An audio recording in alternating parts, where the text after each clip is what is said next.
operacional é o programa ou conjunto de programas que gerenciam recursos, processadores, armazenamentos, dispositivos de entrada e saída e dados da máquina e seus periféricos em questão. O sistema operacional que faz a comunicação entre o hardware e os demais softwares. Entre as funções básicas dos sistemas operacionais, pode citar definição de interface com o usuário, compartilhamento de hardware entre os usuários, compartilhamento de dados entre os usuários, gerenciamento de dispositivos de entrada e saída, tratamento e recuperação de erros. Em suma, o sistema operacional tem a função básica de interpretar os comandos do usuário, controlar os periféricos, que é os teclados, vídeo, disco, impressora, certo? E armazenar os arquivos em disco. Dar um exemplo mais específico. Quando é digitado a letra A em um teclado, no seu teclado, o sistema operacional tem a função de traduzir esses caracteres para a linguagem binária, transformando o A em 0, 1, 0, 0, 0, 0, 0, 1. Fazendo assim, o processador conseguindo entender essas informações. O processador ele só consegue entender linguagem binária, ele não entende caracteres. Aqui na tela tem alguns exemplos de caracteres e como eles ficariam em códigos binários. Em suma, essa é a função do sistema operacional, é traduzir as informações para o processador poder ler, o computador em si. A computação ela evoluiu muito desde os primórdios da metade do século passado até os dias de hoje. A primeira geração de computadores foi em 1945 até 1955. Elas não trabalhavam com conceitos de sistema operacional, propriamente dito, visto que as operações eram setadas a partir de hardware.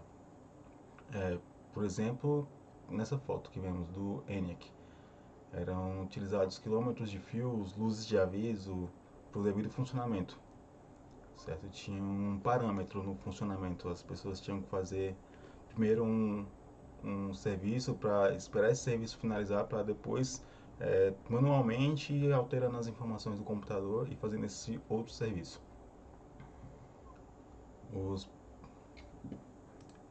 Os primeiros sistemas operacionais foram desenvolvidos a partir da evolução da tecnologia da época, né? Contudo, cada máquina possuía o seu próprio sistema operacional específico, que implicava na incompatibilidade de computadores distintos. Esses eram os sistemas operacionais da época. Os computadores tinham entrada para esses cartões ou essas fitas que estão no slide, onde eles, por esses furos, eles conseguiam identificar o que eles tinham que fazer no momento. Mas como cada máquina tinha seu próprio cartão, próprio sistema operacional, era praticamente impossível a comunicação de hardwares diferentes. Aí, visando a incompatibilidade dessas máquinas distintas, um grupo de desenvolvedores chamados TAT criaram o Unix, que é esse sistema operacional. Ele foi criado em 1969, sendo o primeiro sistema operacional moderno da computação. A sua primeira versão foi escrita em linguagem Assembly, sendo posteriormente reescrito em C, no ano de 1973.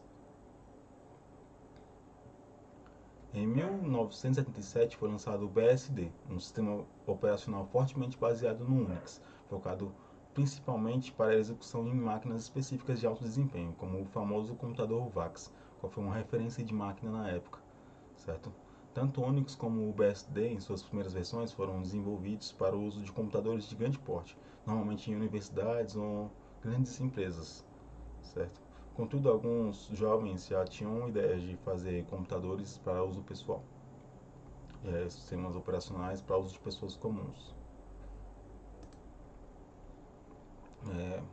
Um dos primeiros a pensar dessa forma foi Steve Jobs, o fundador da Apple, lançando o Apple I, certo? Em 1976, um dos primeiros computadores pessoais foi um marco para a computação. Pela primeira vez, um computador tinha um teclado fácil de ser utilizado com uma mini televisão. Esse aqui é o Apple I. Porém, esse Apple I ele não possui um sistema operacional, onde juntamente com o Apple II, que é esse ao lado, foi lançado o primeiro sistema operacional da Apple, o Apple II. É, aí em meados de 1979, o Steve Jobs tomou um conhecimento sobre um software com um sistema operacional totalmente novo, que foi criado pela Xerox PARC. É, aí em visita pela empresa, ele ficou empolgado com o Xerox Alto, que era o nome do computador, e que possuía uma interface gráfica totalmente revolucionária. Até então, os sistemas operacionais eram todos nessa imagem aqui.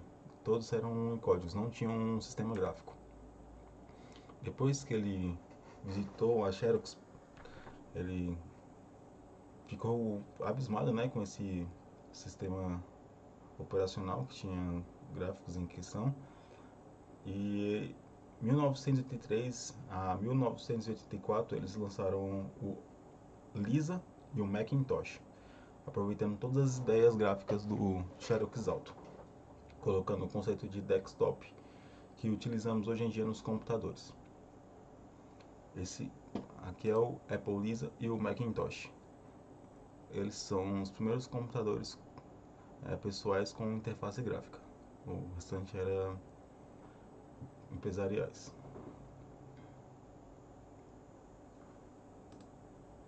Esses aqui são os sistemas operacionais da Apple em questão. Depois do Apple II, juntamente com o Lisa e o Apple II, foram lançados esses aqui, até os que temos nos dias de hoje.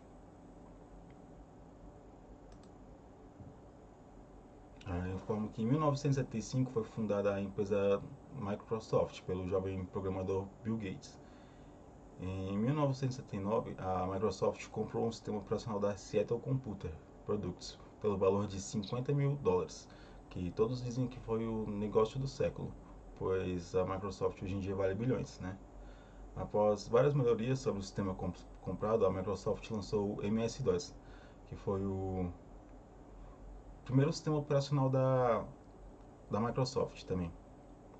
Mas eles não tinham interface gráfica, era igual o Unix, era mais por códigos mesmo. Nessa época esse sistema operacional ele não chamou muita atenção, né, o MS-DOS, pois o Bill Gates já tinha... Bill Gates não, perdão. Pois o Steve Jobs já tinha lançado o Apple Lisa, que já trabalhava com a interface gráfica. E como era mais novo, todo mundo se interessou mais. Porém, em 1985, a Microsoft lançou um sistema operacional chamado Windows 1.0, que é esse que nós temos na imagem aqui. Que ele foi o conceito de desktop e seus sistemas operacionais que temos nos dias de hoje. Esse foi o primeiro sistema operacional com interface gráfica da Windows, da Microsoft. Aqui também temos depois do Windows 1.0, Windows família DOS, né, que era aqueles de código, e o Windows 1.0, que era esse que nós vimos. Posteriormente eles foram evoluindo os Windows até o Windows 11 que temos nos dias de hoje. Agora falamos um pouco sobre os sistemas operacionais livres, né? Sobre os sistemas operacionais livres, em 1987, um professor da computação, Andrew Stewart, criou o Minix, que é este sistema operacional que vemos no lado esquerdo. Esse sistema ele foi baseado no Unix, que foi o primeiro sistema operacional criado. Ele disponibilizou esse Minix somente para servir de auxílio de ensino de computação para seus alunos, pois tratava-se de um sistema operacional simples que exigia poucos recursos de hardware. Aí, um aluno dele, Linus, começou um projeto denominado Linux, a partir do Minix, a partir desse sistema operacional do lado esquerdo. Em 1991, o Linus resolveu disponibilizar o código-fonte do Linux sob licença GNU, a fim de conseguir a ajuda de outros desenvolvedores. GNU é um local onde você coloca os softwares e várias pessoas conseguem contribuir para o desenvolvimento desses softwares. Muitos desenvolvedores então se interessaram e começaram a adicionar novos recursos. Aí em 5 de outubro de 1991, a versão oficial do Linux foi divulgada, a versão 0.2. Então, o número de desenvolvedores cresceu rapidamente, que até nos dias de hoje nós temos até o Ubuntu, que é uma variação do Linux.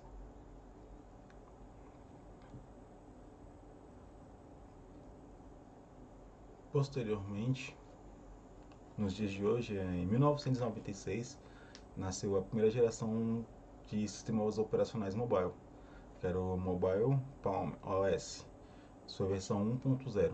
O Palm OS, também conhecido como Garnet OS, é um sistema operacional móvel desenvolvido inicialmente pela Palm Inc. para assistentes digitais pessoais, aqueles Palm Tops. O Palm OS foi projetado para facilidade com uma interface gráfica já, e baseado em touchscreen também, aqueles Palm Tops, como são mais atuais, no início dos anos 2000, assim eles já tinham essa tecnologia. Aí, no final da década de 90 surgiu o Symbian e o BB da Nokia e BlackBerry. Respectivamente, esses sistemas foram responsáveis pela popularização dos smartphones, trazendo acesso aos aplicativos de produtividade e segurança para os usuários modernos e leigos. Atualmente, os sistemas que dominam o mercado são... O Symbian se tornou um sistema utilizado em alguns televisores também.